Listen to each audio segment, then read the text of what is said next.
ہم نے رب کے حکموں کو توڑا، ہم نے پرواہ ہی نہیں کی. ہم سمجھے دنیا میں آئے ہیں تو ہماری دنیا ہے، آوارہ ہوں، خواہشات نفس کے مطابق زندگی گزاریں، آنکھیں بے حیائی میں لگی رہیں، سوچیں آوارگی میں لگی رہیں، کان نغمے سنتے رہے، زبان جھوٹ بکتی رہی، ظلم و جبر کا بازار گرم رکھا، عصمتیں عزتیں پامال کرتا رہا، لوگوں کا مال لوٹتا رہا، حق غصب کرتا رہا، کلیجے اور دل چیرتا رہا، لوگوں کو زخمی کرتا رہا، لوگوں کے جذبات سے کھیلتا رہا، پرواہ نہیں کی کہ یہ دنیا ہے، امتحان گاہ ہے، چند دنوں کے لیے آئے ہیں، اللہ کے حضور پیش ہونا ہے، عملوں کا حساب ہونا ہے. اب جب وہ دیکھیں گے کہ ہمارے ساتھ کیا ہونے والا ہے تو ان کے چہرے پہلے بگڑ جائیں گے. کیوں؟ وہ گمان کریں گے کہ ان کی ریڑھ کی ہڈی توڑ دی جائے گی. ایسے عذاب آئیں گے جس طرح کسی کی ریڑھ کی ہڈی ٹوٹ جائے تو اس کا چہرہ شگفتہ گلاب تو نہیں ہوتا، اس کا چہرہ جو ہے وہ تو کس قدر مرجھایا ہوا ہوتا ہے. تو اللہ ارشاد فرماتا ہے اس طرح ان کے چہرے ہوں گے. ابھی عذاب آیا نہیں ہے لیکن چہرے پہلے اترے ہوئے ہوں گے، اور جب عذاب کی بھٹی میں ڈالے جائیں گے، اللہ اکبر.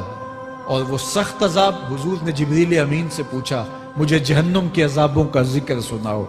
عرض کی حضور سب سے ہلکے عذاب کی کہانی سناتا ہوں، اور وہ یہ کہ جہنمی کے پاؤں میں آگ کا جوتا رکھا جائے گا، باقی پورا بدن اس کا سلامت ہوگا. یہ سب سے ہلکے عذاب کی کیفیت ہے. اب پاؤں میں آگ کا جوتا ہوگا، حدت، گرمی، شدت اتنی ہوگی کہ دماغ پگھل کے ناک اور کانوں کے راستے سے باہر آ جائے گا. پاؤں میں رکھے ہوئے جوتے کی گرمی دماغ کو ایسے چڑھے گی کہ وہ پگھل جائے گا اور ناک اور کانوں کے راستے سے باہر آ جائے گا. تو اللہ کے عذاب کے خوف سے چہرے بگڑ جائیں گے، حالت سلامت نہیں رہے گی. یہ بات ذہن میں رکھیں کہ اللہ جس کو جہنم میں ڈالے گا اس کو اس صورت میں نہیں ڈالے گا. یہ محمدی صورت ہے، یہ شکل اس کی چھین لی جائے گی اور اس کی شکل بڑی کر دی جائے گی. اس کا ایک ایک دانت احد پہاڑ جتنا ہوگا. احد پہاڑ کا پھیلاؤ 15 کلومیٹر پہ ہے. 15 کلومیٹر کا ایک دانت اور 32 دانت کتنے ہوں گے تو منہ کتنا بڑا ہوگا. اس کو اتنا بڑا اس لیے کیا جائے گا تاکہ وہ عذاب کی تکلیف زیادہ سہے. 70 گز موٹی کھال ہوگی اور کھال جل جائے گی تو اللہ قرآن میں فرماتا ہے ہم نئی کھال دے دیں گے تاکہ عذاب کی تکلیف اس کو گوارا کرنی پڑے. پھر چیخے گا، چلائے گا، ہائے مجھے پانی دو، پانی دو، پیاس کی شدت ہے. 70 سال تک تو اس کی کوئی آواز ہی نہیں سنے گا. 70 سال کے بعد داروغہ جہنم چیخ کر کہے گا کیا مانگتا ہے؟ وہ بولے گا مجھے پانی چاہیے. کہا جائے گا تو بے بھی ملتا ہے پانی. پھر داروغہ جہنم اسے پانی دے گا. کوکا کولا کی بوتل دے گا یا پیپسی تھما دے گا یا منرل واٹر کی بوتل دے گا؟ نہیں، قرآن بتاتا ہے اسے مائے حمیم دیا جائے گا، کھولتا ہوا پانی. اور وہ اتنا گرم ہوگا جب پینے کے لیے چہرے کے قریب کرے گا اس سے اٹھتی ہوئی بھاپ کی وجہ سے چہرے کی کھال ادھڑ کے اس کے اندر گر پڑے گی، لیکن اس کے باوجود اس کو پینا پڑے گا. اللہ فرماتا ہے یہ دنیا ہی سب کچھ نہیں ہے، سمجھ لیا یہی سب کچھ ہے، آخرت کو بھول گئے.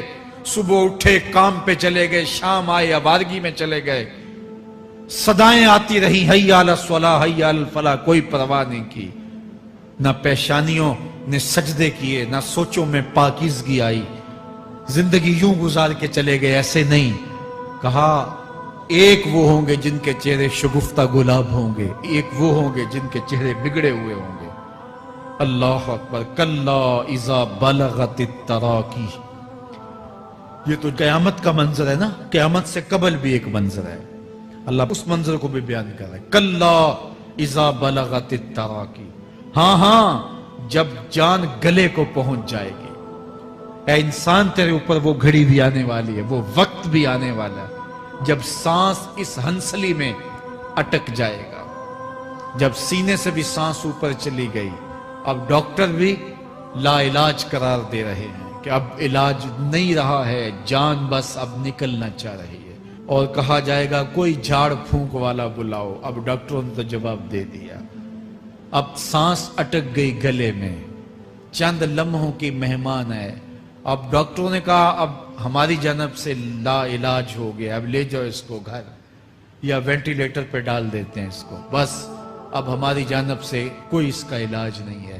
اب گھر والے روتے ہیں، کہتے ہیں کوئی جھاڑ پھونک والا لاؤ، کوئی دم والا لاؤ، شاید وہ کوئی دم کرے تو اس کی جان میں جان آ جائے. ڈاکٹروں نے تو لا علاج قرار دے دیا. وَظَنَّ عَنَّهُ الْفِرَاقِ.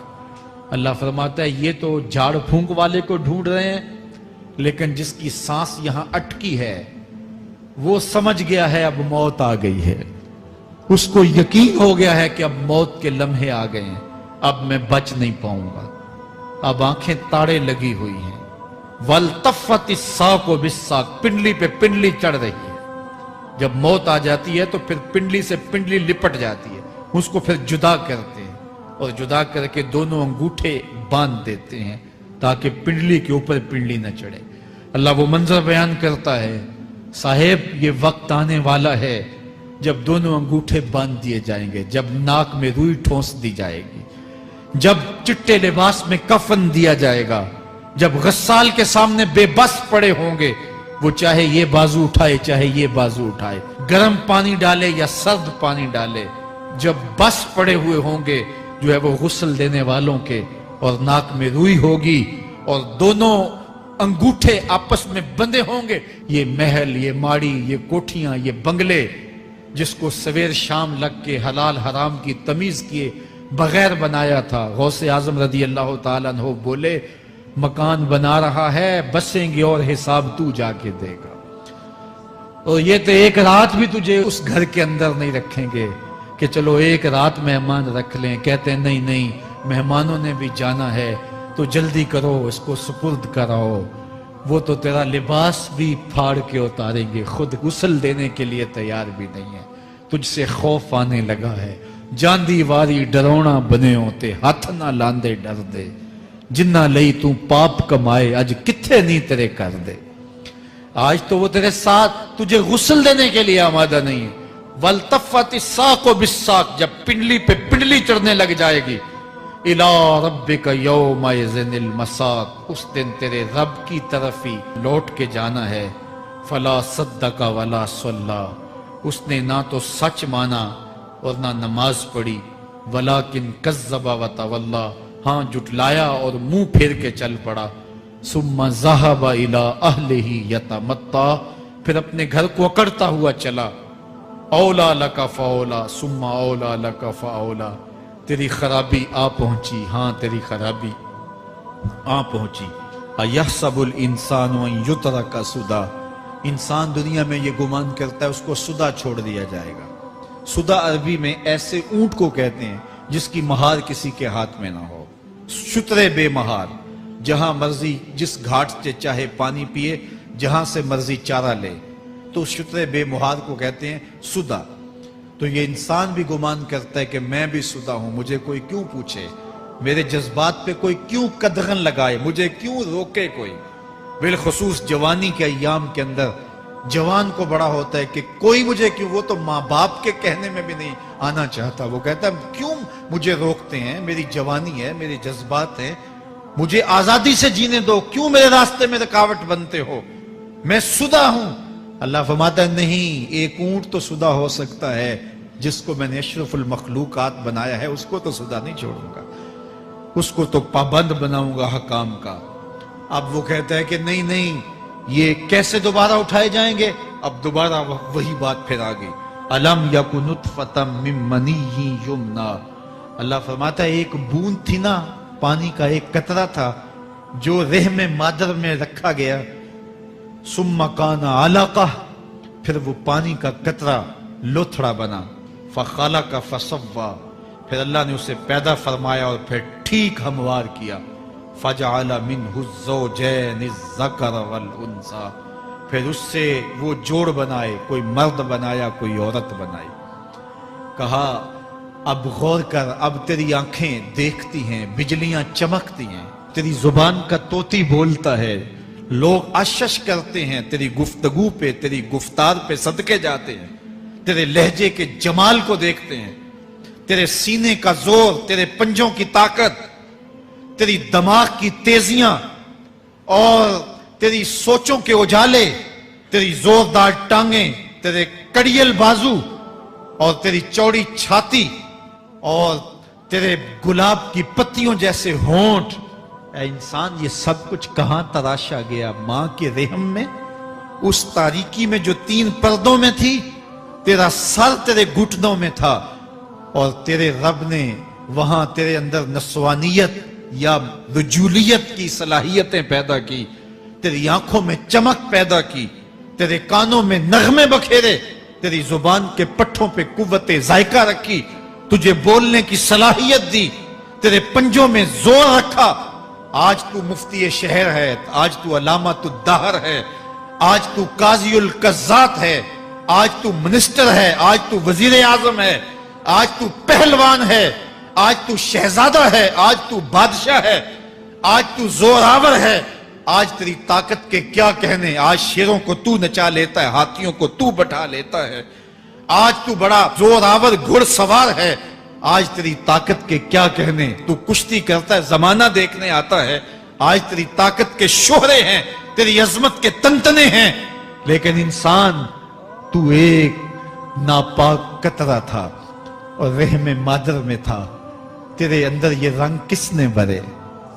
تیرے کانوں میں نغمے کس نے رکھے؟ تجھے دماغ کی قوتیں کس نے دی؟ زبان کو بولنا کس نے سکھایا؟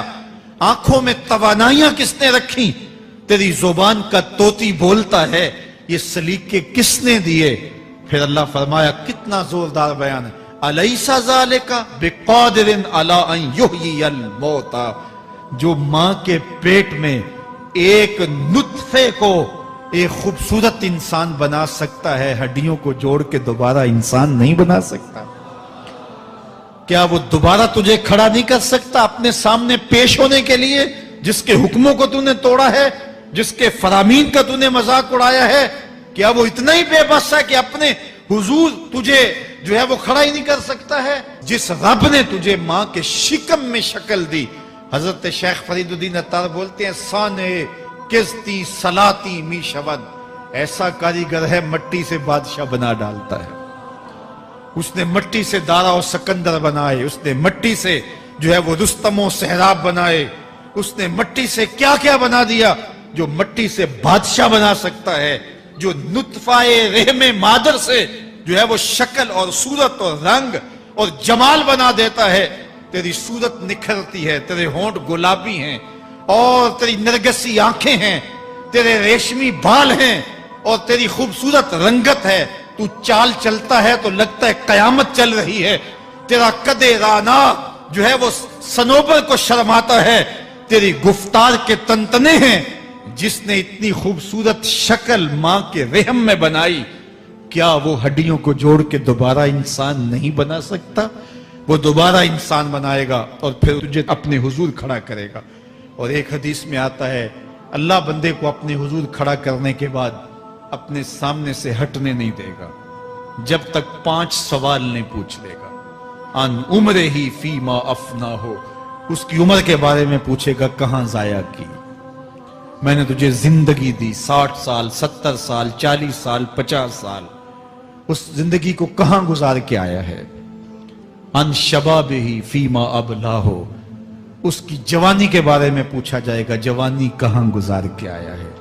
مجنوں تو نہیں بنا رہا، خواہشات کا اسیر تو نہیں ہو گیا، دیوانوں کی طرح زندگی تو نہیں گزار کے آ گیا؟